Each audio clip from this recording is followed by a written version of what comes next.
구독, 좋아요, 알람 설정 해주세요.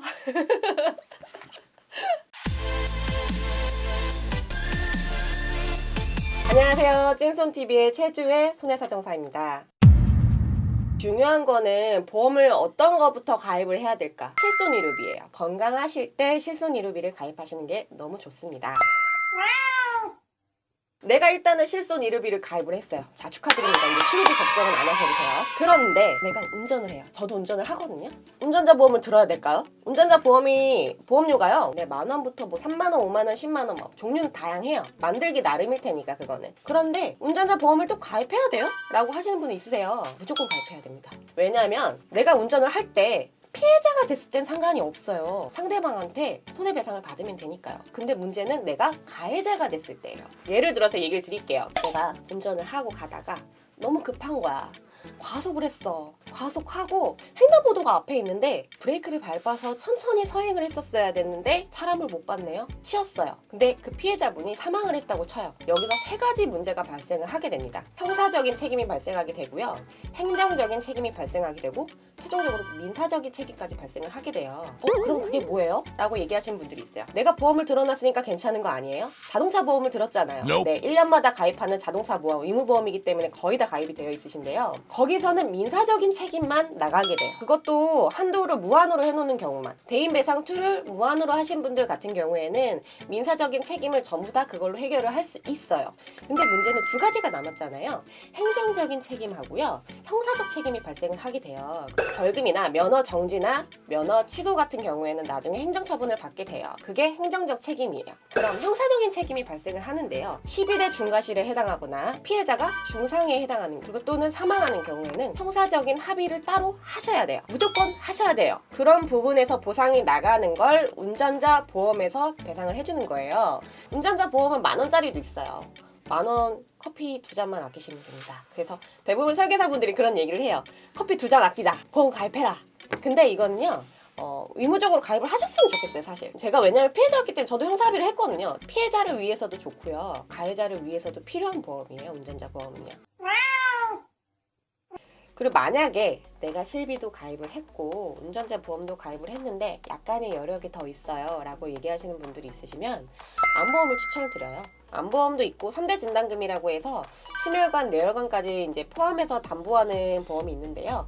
여유가 되시면 3가지 3대 진단금 들어가는 걸 가입을 하시면 되고 여유가 안 되시면 암보험이라도 가입을 하시는 게 좋은데 평균적으로 3명 중에 1명은 암이라는 얘기 들어보신 적 있으세요?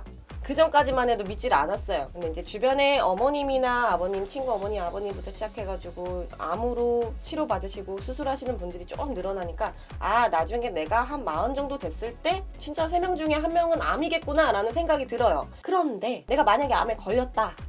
치료비가 나온단 말이에요. 그럼 그 치료비는 어디서 보상한다고 했어요? 실손이루비. 그쵸? 그리고 암 같은 경우에는 거의 이제 중증질환 산정특례를 받을 수가 있어요. 건강보험공단에서. 대부분. 그럼 자기 부담금이 5% 정도 되는 경우가 많아서 지원을 많이 받으세요. 단 건강보험공단에 보험이 제대로 가입이 되어 있어야 되겠죠. 직장인분들은 가입이 잘 되어 있으시니까. 그런데 만약에 수술을 하게 되거나 내가 방사선 치료를 받는다거나 항암 치료를 좀 계속적으로 받아야 된다고 하면 치료비가 사실 또 천차만별이에요. 어떤 분은 300만 원만 들어가고요. 어떤 분은 정말 새로운 수술 기법으로 수술을 해서 몇 천만 원이 들어가는 경우도 있어요. 그리고 또 일을 못 하잖아요. 내가 한동안 일을 못 한단 말이에요. 그 부분 때문에 암보험이 있었으면 좋겠다라고 얘기를 하지만 첫 번째도 두 번째도 제일 중요한 거는요. 실손이루비이기 때문에 실손이루비 가입이 되어 있고 내가 경제적인 여력이 있다고 하면 가입을 하라고 얘기를 드리는 거지 여력이 없으시면 가입할 수 없잖아요. 통상적으로 저희가 볼 때 소득의 10% 정도면은 뭐 충분하지 않나라고 얘기를 해요. 그리고 태아보험. 이제 임신한 경우에 태아보험을 가입을 하시잖아요. 언제 가입을 해야 돼요? 한 달 보험료가 아까워요. 이렇게 얘기를 하시는데 저 같으면요. 알자마자 가입할 것 같아요. 제가 임신은 안 해봐서 잘 모르겠는데요. 임신을 한 경우에 이제 정기적으로 산부인과를 가게 되잖아요. 그럼 혈액 검사도 하고 기형아 검사도 하게 된단 말이에요. 근데 문제는 검사를 하다 보면 뭔가 하나씩 나올 수도 있다는 거예요. 저 같으면 정밀 검사를 하기 전에 가입을 할 것 같아요. 태아보험 너무 좋아요. 태아보험 같은 경우에는 나중에 혹시라도 통합보험 가입하시면 그렇게 많이 비싸진 않아요. 실비는 나중에 아이 태어났을 때 만약에 저체중아로 태어났다던가 그런 미숙아로 태어난 경우에도 보상을 해주는 항목도 있고 여러 가지가 있기 때문에 태아보험은 종합보험도 하나 가입을 하시고 그리고 실손의료비도 가입을 하시는 게 제일 좋으세요.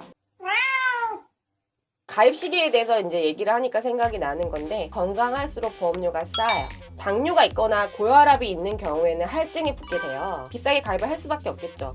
비싸면 내 손해란 말이야. 앞으로 내야 되는데 언제까지 내야 될지도 몰라요. 실손의료비는. 저 같으면 평생 내야 되겠죠. 해지를 하면 안 되니까. 그렇기 때문에 건강하실 때 조금이라도 내가 진단받은 게 없고 당뇨, 고혈압, 고지혈증 이런 거 없을 때 그때 가입을 하시는 게 정답입니다. 우리 마스코트가 왔어요. 마스코트 맞니? 근데 너? 너무 하는 일 없는 거 아니야?